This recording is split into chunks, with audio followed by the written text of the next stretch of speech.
Hello everyone. I'm making this video to be more of a hot take, so it's going to be very opinion based, but this is my take and my opinion on the new Dodge Charger.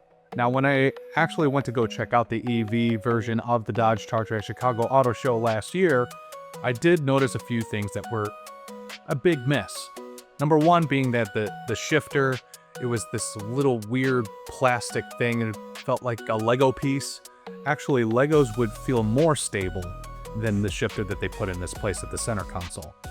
Everything looks good from the outside looking in, but then once you step into the Dodge Charger, what happens is you start actually noticing a lot of the cheap feel of a lot of things. Sure, it looks nice, but when you're actually like feeling on it, pressing on it, like actually like feeling the raw material of what's going on in the interior, you start noticing where it kind of falls off. A lot of cheap plastics, a lot of pleather.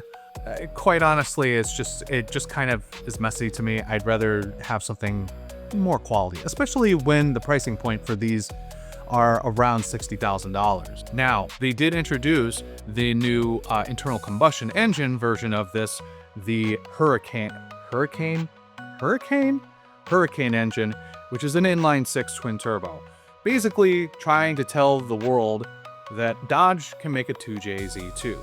Is it anything like the 2J? No, not really. Does it sound like a 2J?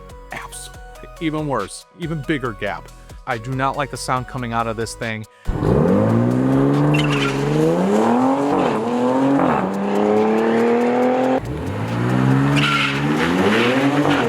Now here's where my take gets a little bit more critical of Dodge.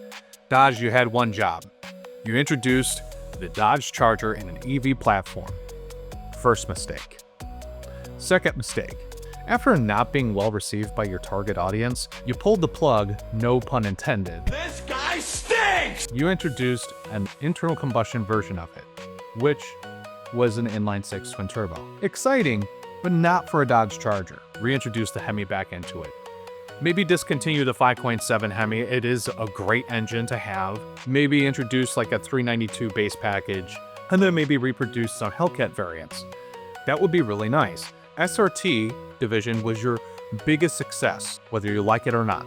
Now, my thoughts on what Dodge should have done with the inline-six twin turbo is introduce something in the market to compete with, say, the BMW M2, M3, M4 variants, or the Toyota Supra, or the Nissan 400Z, or anything like that. Something that it could be more of a touring vehicle, but also you could bring to the track on the weekends. Think like a mini Viper. I think it would be an amazing feat for Dodge to actually do something like that. Maybe even reintroduce an ACR model of some sort of variant of an ACR would be incredible. You know, these kind of things would be really cool to put back into the Dodge lineup. And I think that's going to be a really big success for enthusiasts if they decide to do that. I think the biggest issue that I have is that most recently with the twin turbo inline-six version, where they're calling it a six-pack, it's a great callback to some of the previous naming conventions of the classic muscle cars. But at the same time, they took it over to the tail of the dragon. In my eyes, I don't see the Dodge Charger as something that you would want to first thought bring to the tail of the dragon. Now, maybe it's because they wanted to prove themselves that this is a capable vehicle of twists and turns, and maybe that is so. I just don't think it's in its main wheelhouse to be part of that. Now, if they had something like a mini Viper that competed like I already previously stated, this would be an excellent opportunity to showcase a vehicle like that. Now, for the Dodge Charger, I think what they should have been focusing on is less of the handling, even if it may be good. Take it to the drag strip. I know it's played out. I know you guys want to get away from that, but at the same time, this is your target audience. Your target audience wants this.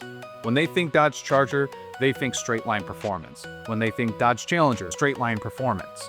Those old days really still speak loudly to your customers. And a lot of those customers are at the age of retirement now, so they just want to spend some money. Let them spend some money on something that they truly love and appreciate, rather than whatever this is. Now, I do have to hand it to Dodge. The new design for the new Dodge Charger is actually very comparable to the old classics.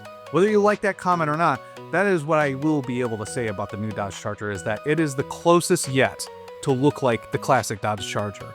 I'll put up a comparison somewhere around here to actually just show you, old new. It's pretty close. It's closer than your 2010, closer than your 2011, closer than your 2015, tremendously closer than your 2015. But what I'm trying to say is this is the best design that they've ever come out with. I'd like to know your thoughts. Leave a comment below. What are your thoughts on this new Dodge Charger, and where are we going from here?